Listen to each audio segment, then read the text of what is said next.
Todos en la vida hemos experimentado diversas clases de silencio. ¿A qué me refiero? Por ejemplo, cuando éramos niños, estábamos haciendo pilaturas en la casa y llegaba la mamá o llegaba el papá y entonces inmediatamente había un silencio especial. Algo similar a lo que pasaba en las aulas de clase cuando estábamos haciendo desorden y entraba el profesor, el director de grupo o de pronto la rectora. Entonces inmediatamente todos guardábamos silencio, un silencio de pronto ya respetuoso además. Y este tipo de silencio de respeto es algo que nosotros vemos también cuando, si hemos tenido la oportunidad de estar en un juzgado, cuando entra el juez. Cuando entra el juez a la sala, se hace silencio, un silencio respetuoso. También cuando alguien se casa y el pastor pregunta si hay alguien que tiene algún motivo para que esa unión no se lleve a cabo, entonces también se guarda silencio, ¿cierto? Son silencios entonces diferentes. O en un estadio de fútbol cuando se está jugando una final y hay un momento de peligro para el equipo local, entonces la gente guarda silencio. Son diferentes tipos de silencio. Y es que hoy en nuestra reflexión vamos a encontrarnos con un momento de un silencio que podríamos llamar un silencio solemne, un silencio que se da en el cielo. Vamos a verlo entonces en el capítulo 8 del Apocalipsis y nuestra reflexión hoy se ha llamado así: silencio, oración, juicio y lamento. Son los 4 aspectos que vamos a encontrar en este capítulo 8. Y para estar entonces enfocados en este capítulo 8 de una forma apropiada, vamos a mirar el contexto. Y es que el contexto viene desde el capítulo 6. Antes de mirar el capítulo 8, es importante que recordemos que en este capítulo 6 el Cordero, Jesús, rompe los primeros sellos, los primeros 6 sellos. Y de estos primeros 6 sellos, los 4 primeros corresponden a los 4 jinetes y caballos apocalípticos. El quinto corresponde a los mártires que están clamando a Dios por justicia. Y el sexto es ya la última parte que nos habla de esas catástrofes cósmicas, cuando se desatan entonces estas situaciones bastante angustiosas, correspondientes, como ya lo dije, al sexto sello. Y esta parte termina con la pregunta de los enemigos de Dios, una pregunta angustiosa, donde ellos dicen: ¿quién podrá mantenerse en pie ante la mirada del que está sentado en el trono y ante la ira del Cordero?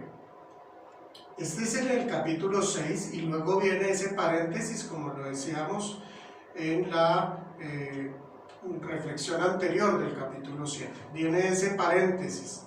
¿Por qué paréntesis? Porque ya no nos habló del séptimo sello. Y ese paréntesis entonces comienza pues con estos 4 ángeles que están, dice, en los 4 extremos de la tierra, y llega un quinto ángel con la autoridad de Dios, porque dice que lleva el anillo de Dios, el sello, en la mano, y entonces les recuerda a estos ángeles que deben esperar, no deben de permitir aún los juicios, mientras son sellados 144.000. Recordemos, esos 144.000 corresponden a 12.000 integrantes de cada una de las 12 tribus de Israel. Puede ser un número simbólico, muy seguramente así lo es. Y estos son llamados siervos de Dios.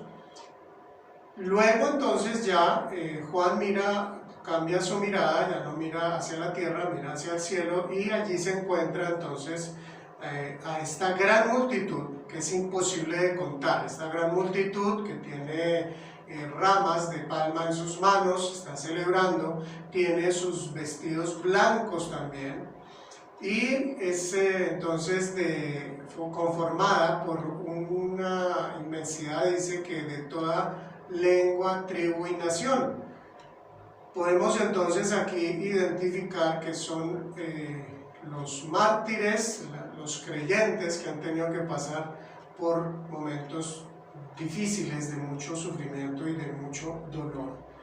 Luego entonces nos muestra rápidamente una escena en que los ángeles adoran a Dios, se postran para adorarle con una adoración similar a la del capítulo 5, y tal vez es una respuesta de este momento tan especial en que aparece esta gran multitud, y culmina entonces este capítulo 7 mostrándonos esa alegría de esta gran multitud. Pero antes está un anciano, uno de los 24 ancianos, le pregunta a Juan si sabe de dónde proviene. Y es allí, el anciano le cuenta que ellos son los que han lavado sus vestiduras en la sangre del Cordero. Es así que podemos entender que esta multitud es la iglesia de Cristo, quienes hemos aceptado ese sacrificio de Cristo como nuestra salvación, nuestro camino a la presencia de Dios. Y es así entonces que comienza, ya podemos dar inicio a este capítulo 8. Este capítulo 8 entonces nos está hablando estos dos primeros versículos, la primera parte sobre un momento solemne, tiene que ver con el silencio. Dice así este primer versículo: cuando el Cordero rompió el séptimo sello, hubo silencio en el cielo como por media hora, y vi a los 7 ángeles que estaban de pie delante de Dios, a los cuales se les dieron 7 trompetas. Este inicio del 8º capítulo nos habla por fin del séptimo sello. Ya aparece este séptimo sello, pero nos dice que hubo un gran silencio.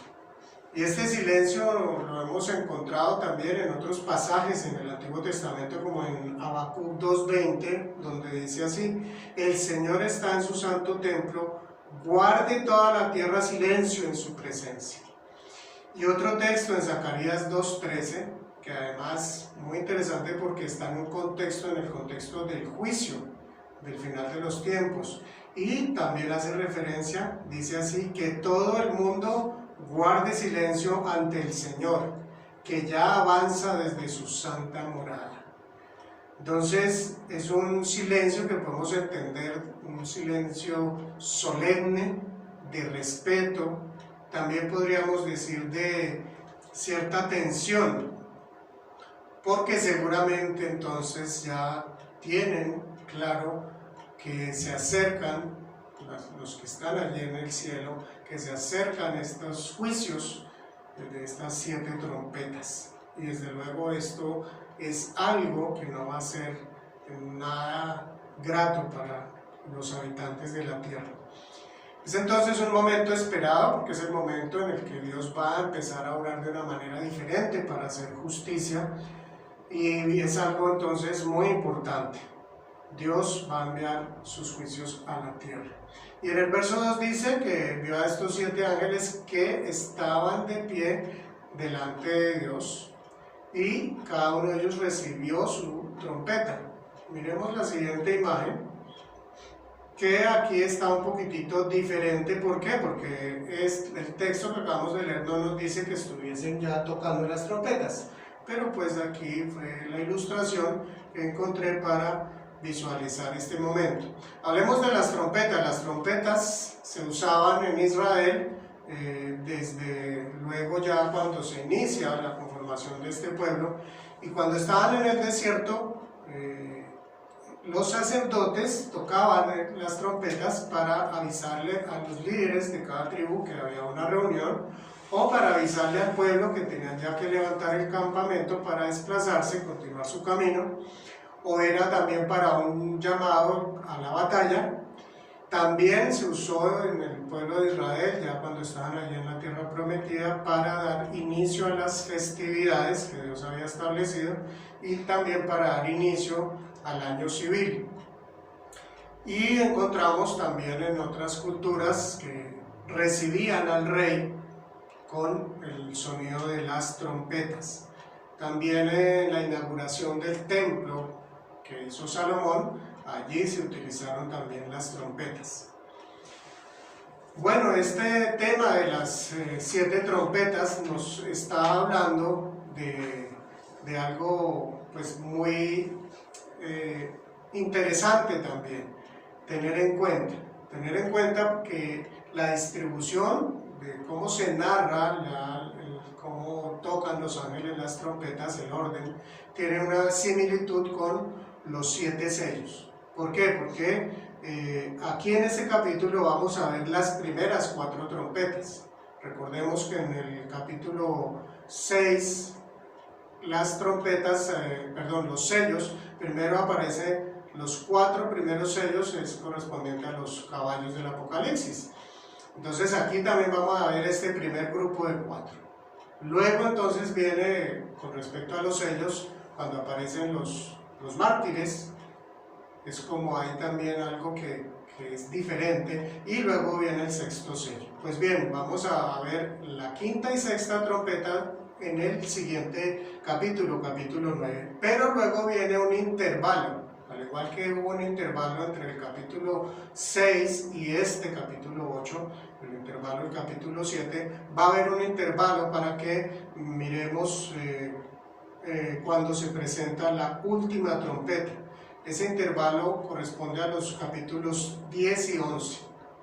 Ahí vamos a escuchar de otros 2 temas, y terminando el capítulo 11 aparece finalmente ya la 7ª trompeta. Es algo que es bueno tener presente, es importante. ¿Por qué? Porque es necesario tener presente todos los lectores del Apocalipsis. El Apocalipsis no es un libro que está escrito narrando una secuencia cronológica de eventos. Si bien tiene cierto orden, sí, y narra cierta cronología, no es algo que uno dice, me voy a sentar y lo voy a leer para entender todo lo que va a suceder. No es así. No es así, lo estamos viendo aquí. Otro ejemplo lo podemos recordar precisamente cómo termina ese capítulo 6 con la 6ª trompeta, cuando ya habla de esas catástrofes cósmicas. Y sin embargo aquí estamos empezando el capítulo 8 y no está presente, desde luego no han sucedido esas tragedias cósmicas todavía, es cuando va a empezar a suceder. Esto puedes tenerlo en cuenta para tener una lectura más apropiada del capítulo del libro del Apocalipsis. Bien, ahora entonces pasamos a la segunda parte, las oraciones del pueblo de Dios.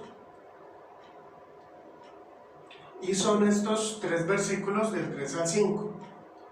Dice así: se acercó otro ángel y se puso de pie frente al altar. Tenían un incensario de oro y se le entregó mucho incienso para ofrecerlo junto con las oraciones de todo el pueblo de Dios sobre el altar de oro que está delante del trono.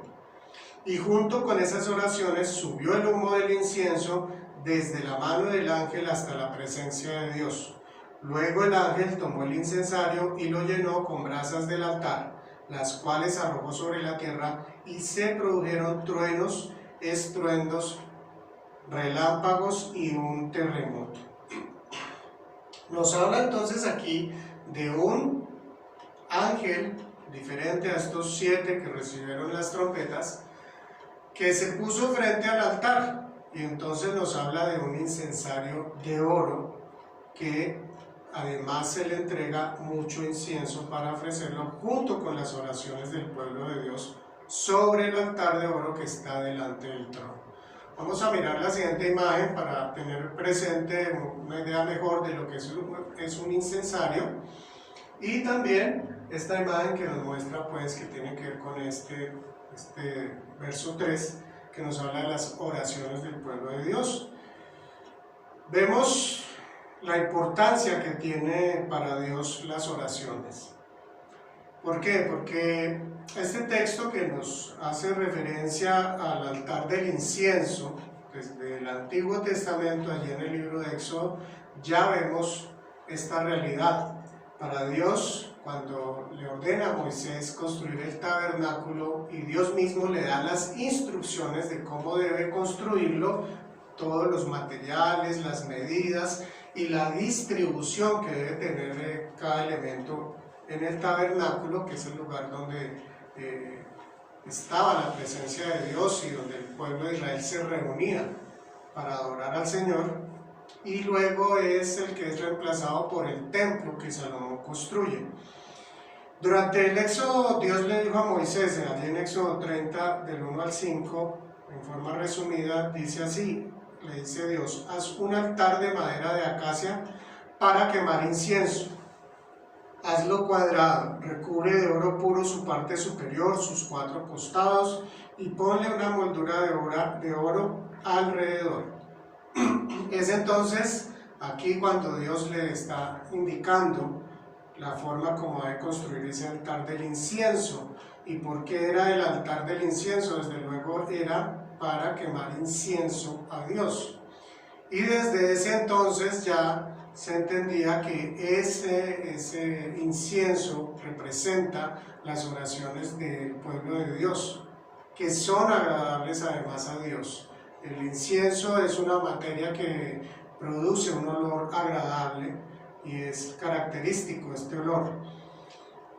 Recordemos que el sacerdote Zacarías, el que iba a ser el padre de Juan el Bautista, y es así como inicia realmente el Nuevo Testamento, dice que cuando él entró a ofrecer incienso, es cuando el ángel se le aparece, le dice que va a ser padre del que va a ser el mensajero del Mesías, es decir, de Juan el Bautista. Ellos eran ancianos, no podían tener hijos, y mediante este milagro que el ángel le revela pues a Zacarías, es que inicia realmente el Nuevo Testamento después de un silencio de 4 siglos. Y miremos aquí, Zacarías tiene en la mano derecha un incensario. Allí entonces el incensario tiene brasas de ese altar y que están encendidas, y se le agrega el incienso. Esto lo hacía el sacerdote, el principal sacerdote, lo hacía de esta manera también el día de la expiación, cuando iba a entrar ya al lugar santísimo. Esta parte es en el lugar santo, y después de esta cortina quedaba el lugar santísimo donde se encontraba el arca de la propiciación. Y esta arca representaba la presencia de Dios. Es algo entonces similar a lo que está pasando en este momento que nos narran estos 3 versículos. Y recordemos además que en Apocalipsis 5:8 también nos dice claramente, recordemos, dice que cada uno de los 4 seres vivientes y de los 24 ancianos tenía un arpa, pero además tenía copas de oro llenas de incienso, que son las oraciones del pueblo de Dios, dice allí en el verso 5 del capítulo 5, el verso 8 del capítulo 5 de Apocalipsis. Es entonces esta parte que nos está hablando sobre esas oraciones del pueblo de Dios. Dice en el verso 4 que junto con esas oraciones subió el humo del incienso desde la mano del ángel hasta la presencia de Dios. Entonces Dios recibe esta adoración, y en el verso 5 dice que luego el ángel tomó el incensario y lo llenó con brasas del altar, las cuales arrojó sobre la tierra, y se produjeron truenos, estruendos, relámpagos y un terremoto. Esto es lo que precede ya entonces a la primera de las 7 trompetas, y nos está mostrando en una simbología cómo las oraciones del pueblo de Dios ocupan un lugar muy importante para él. Son esas oraciones entonces las que están presentes ya en el momento en que Dios decide entrar a la historia de la humanidad de una manera especial y diferente para hacer justicia. Es entonces una muestra de cómo para Dios esas oraciones que tal vez hicimos y hemos hecho y seguramente haremos los creyentes cuando estemos en momentos de dolor, de sufrimiento, teniendo que padecer la injusticia, Dios no las olvida, Dios las tiene presentes y Él las responde. En este momento está respondiendo seguramente a ese clamor de muchos creyentes, porque Dios haga justicia. Muy bien, entonces vamos ahora a pasar a esta tercera parte. Como les decía, ya es el sonido de la primera de las 7 trompetas. Dice entonces así estos versos 6 y 7. Los 7 ángeles que tenían las 7 trompetas se dispusieron a tocarlas. Tocó el primero su trompeta y fueron arrojados sobre la tierra granizo y fuego mezclados con sangre, y se quemó la tercera parte de la tierra, la tercera parte de los árboles y toda la hierba verde. Miremos entonces este primer verso, el verso 6, nos da esa introducción ya al inicio del toque de las trompetas. Dice que estos ángeles tenían ya la disposición a tocarlas. Y es un momento en que nosotros podemos entender que aún no es definitivamente el fin. ¿Por qué? Porque según el verso 7 nos habla que este juicio afecta a una tercera parte de la tierra. Y esta primera trompeta, la segunda y la tercera, nos habla de algo similar, donde solo una tercera parte de la tierra es afectada. Y nos indica también que es un tiempo en el que las personas tienen aún una oportunidad de arrepentirse de sus pecados, de buscar a Dios, de aceptar a Jesús como su Señor y Salvador. Y en este verso 7 entonces nos recuerda a la séptima de las 10 plagas que Dios le envió al pueblo de Egipto cuando tenía a los israelitas como esclavos, que es la plaga del granizo. Dice en Éxodo 9, 23 y 25 que el Señor hizo que cayera granizo sobre todo Egipto. Envió además truenos, rayos sobre toda la tierra de Egipto. Que llovió granizo, allí en el verso 24 dice, llovió granizo y con el granizo caían rayos zigzagueantes. Nunca en toda la historia de Egipto como nación hubo una tormenta peor que esta. El granizo arrasó con todo lo que había en los campos de Egipto y con personas, animales, y acabó con todos los cultivos y derribó todos los árboles. Así que cuando nosotros leemos un texto como este, no simplemente lleguemos a imaginarnos, entonces va a caer granizo, y como alto granizo y además fuego.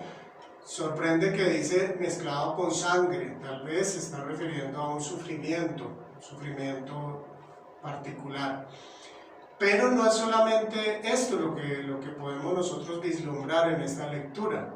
Cuando dice se quemó la tercera parte de la tierra y la tercera parte de los árboles, pero además toda la hierba verde, podemos imaginar fácilmente que esto afectará a la tierra de una forma bastante grave.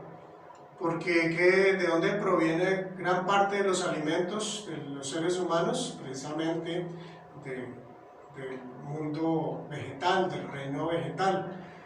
Entonces, si es afectada una tercera parte de ese reino vegetal, pues desde luego también los alimentos van a escasear entonces. Y además dice que no solamente la tercera parte de los árboles, sino toda la hierba verde. Entonces es algo que seguramente va a ocasionar varios estragos en el mundo. Bien, pasemos a la segunda trompeta. La segunda trompeta dice, aquí quiero que vean esta imagen sobre cómo el ilustrador interpreta ese envío de el granizo y del fuego y pues cómo afecta pues a la tierra. Bien, ahora sí entonces la segunda trompeta. Estos dos versículos, versos 8 y 9, dicen así: tocó el segundo ángel su trompeta y fue arrojado al mar algo que parecía una enorme montaña envuelta en llamas. La tercera parte del mar se convirtió en sangre y murió la tercera parte de las criaturas que viven en el mar. También fue destruida la tercera parte de los barcos. Estos dos versículos que nos hablan de esta segunda trompeta, pues llama la atención. Aquí dice que tocó el segundo ángel su trompeta y entonces se arrojó al mar algo que parecía, ¿sí? Ya está usando un símil, una comparación, parecía una enorme montaña. Y esto para decirles que también precisamente la lectura del Apocalipsis tiene esa particularidad. Es muy simbólica, pero dentro de esos textos que tienen simbología, también hace símiles, utiliza además símbolos. Es decir, por esto no es tan sencillo hacer una lectura tan rápida del libro del Apocalipsis. Entonces dice que la tercera parte del mar se convirtió en sangre. No sabemos realmente, pues si dice que fue arrojado al mar, ¿no? Es algo que parecía una montaña, seguramente podría llegar a ocasionar algo similar a un tsunami.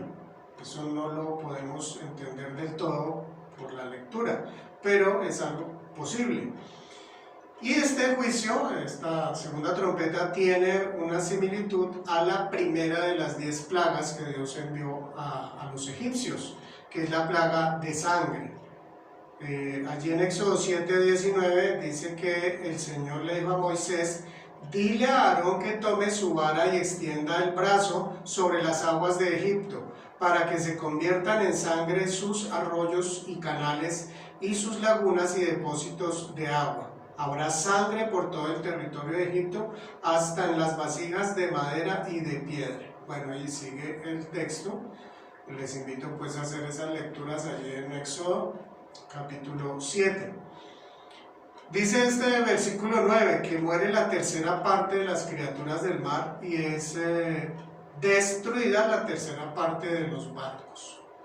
Esto implica una afectación en la alimentación, en el comercio, en la economía. ¿Por qué? Porque los barcos desde luego sirven para comerciar, y más aún en este tiempo de la antigüedad eran símbolos de el comercio entre las naciones. Aquí entonces vamos a ver que no solamente es que esa tercera parte del mar se convierte en sangre, ¿sí? Y que mueren además tantos seres marinos, sino que esto ocasiona un trastorno mayor. La muerte de los seres marinos, si es una tercera parte, es muchísimo, y desde luego también ocasionaría un olor tremendo y una contaminación también muy grande. Miremos esta imagen que aparece aquí, pues nos está entonces presentando esta segunda trompeta sobre cómo va llegando al mar, ¿no? Esto que tiene como una forma de montaña. Muy bien, entonces pasamos ahora a la tercera trompeta. La tercera trompeta, versos 10 y 11, dice: tocó el tercer ángel su trompeta, y una enorme estrella que ardía como una antorcha cayó desde el cielo sobre la tercera parte de los ríos y sobre los manantiales. La estrella se llama Amargura, y la tercera parte de las aguas se volvió amarga, y por causa de esas aguas murió mucha gente. Miremos la imagen que a continuación está, allí nos representa esta tercera trompeta. Esta tercera trompeta entonces dice que es una enorme estrella que arde como una antorcha. Podemos imaginarnos, pues, porque dice que además cae sobre los ríos y sobre los manantiales. Tal vez si es una estrella, si es algo así, pues se deshace antes ya de tocar a la tierra. Y entonces, al afectar aquí al agua, que es un elemento vital para todos los seres humanos, va a afectar entonces a toda la humanidad este tema del consumo de agua. En esta semana tuvimos un corte de agua solamente por unas 12 horas y nos trastorna, es algo que uno ya no está preparado. Imaginémonos entonces algo que afecta esa tercera parte de ríos y fuentes de agua, de manantiales. Es algo entonces que va a encarecer seguramente el agua, que va a dificultar mucho la vida de todos los seres humanos. Y dice en el verso 11 que se llama amargura. En el texto original dice que se llama ajenjo. Y el ajenjo es una planta que es muy amarga y es un símbolo en el pueblo de Israel de castigo, de dolor, de amargura. Es algo así como hoy en día pudiésemos llamarla hiel, más amargo que la hiel. En Jeremías 9:15 y en el 23:15 nos habla sobre este elemento. Dice, por eso, así dice el Señor Todopoderoso, el Dios de Israel, a este pueblo le daré a comer ajenjo y a beber agua envenenada. Es también en un contexto de juicio que Dios hace sobre Israel por haberse apartado y haberse ido a los ídolos, a los falsos dioses. Es aquí entonces donde por primera vez se hace una alusión clara sobre la muerte de las personas. La muerte de las personas, ¿cierto? Porque dice al final de este verso 11, dice, y por causa de esas aguas murió mucha gente. Bueno, pasemos ahora sí a la cuarta y última de estas trompetas. En el verso 12 dice que tocó el cuarto ángel su trompeta y fue asolada la tercera parte del sol, de la luna y de las estrellas, de modo que se oscureció la tercera parte de ellos. Así quedó sin luz la tercera parte del día y la tercera parte de la noche. Miremos la siguiente imagen, que también nos ilustra algo de lo que puede ser ese momento del toque de la cuarta trompeta. Pues al decir que queda sin luz la tercera parte del día y la tercera parte de la noche, nos recuerda la novena plaga que Dios le envió a Egipto, que es esa plaga de las tinieblas, allí en Éxodo 10. Dice que Dios le dijo a Moisés en Éxodo 10:21, levanta los brazos al cielo para que todo Egipto se cubra de tinieblas, tinieblas tan densas que se puedan palpar. Entonces, es esta la novena de las plagas que Dios le envía a Egipto para que deje libre al pueblo de Israel.